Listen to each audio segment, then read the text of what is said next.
Hello, welcome to 94.1 Philadelphia Sports Talk. I'm Merrick. And I'm Kevin. And I'm Zach. We're here talking about who we think the biggest contenders are for the MLB season here, going into the postseason coming up. Personally, I have the Texas Rangers. You got people who've been there before, like Corey Seager. You got people like Nathan Eovaldi, who has pitched a World Series before. I think they're a great team. They're up and coming. They're going to be really good coming up to this postseason. Who do you think? I think it's the Rays. You got guys like Wander Franco, Paredes, Yandy Diaz, and you get the pitching staff too. I mean, the Rays. What did they start out like 12-0? They have about 51 wins now and 22 losses. I really think they're the team to do it this year. What do you think about who do you think is going to win the whole thing this year? I have the Atlanta Braves. They have the NL MVP and Ronald Acuna. They have a great supporting cast around with Austin Riley, Matt Olson, and Sean Murphy. And even though Spencer Strider has struggled the past few games, I still think he's the top pitcher in MLB. So I think the Rays have a good chance of doing it. If you want to call in, it would be 1-800-213-5425. And it seems we already have a caller in. Hello, caller. What is your name? Hey guys, I'm Jack calling in from Villanova. Big fan of your show.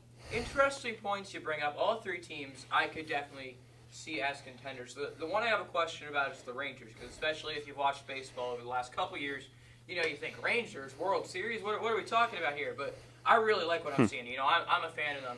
My question is, they've got the youth, they've got Josh Young, guys like that. They've also got the veteran presences, the Corey Seagers, the Marcus Simeons, even on the pitching staff, guys like Nathan Eovaldi, Martin Perez. So my question is, do you guys think that they have the right blend of youth and experience to go all the way?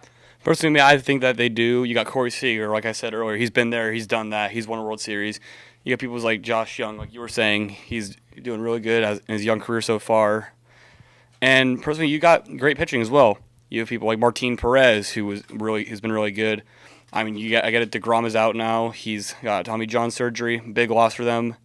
But their bullpen hasn't been looking too shabby either these past few weeks. What do you think? I still think it's the Rays. Good point with the Rangers, but they got guys like Shane McClanahan, Zach Eflin, who have just been pitching really well this year.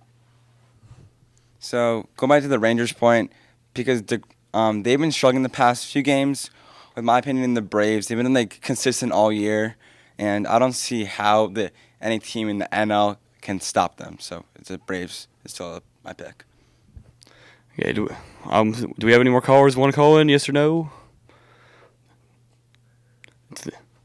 Yeah, we got Mo from Cincinnati. What do you want to ask about, Mo? All right, so my hometown Reds, they've been doing pretty well this season. What do you think of them as a potential deep playoff run kind of team? Personally, me, I feel like they're still a little too young. They're missing some pieces. You got a shaky starting rotation, a little shaky of a bullpen as well. You got Alexis Diaz, obviously a great closer there. You got Nick Lodolo, who's been great pitching this year. But and you also got great people coming up. You got Tyler Stevenson, you got Jonathan India, you got Ellie De La Cruz, who I think will be a future MVP. But I just feel it's too early for you guys. Give it a couple more years, then you guys will be better contenders. What do you feel about that? I like the Reds. They're what do they have, 38 wins, 35 losses, but I just don't think they're good enough. So I like you to say your point about they're too young. Even though they won 10 straight, I can definitely see them making a deep playoff run the next couple of years. They just don't have enough experience and enough veterans to make that run. So I feel like they can make a playoff at the wild card, but not make a deep run. So I just think the next couple of years they can make a deep run, not just this year. And I think that's all the time we have today. Thank you very much. This has been 94.1 Philly Sports Talk Radio. This is Merrick. This is Kevin. And this is Zach. Thank you for listening.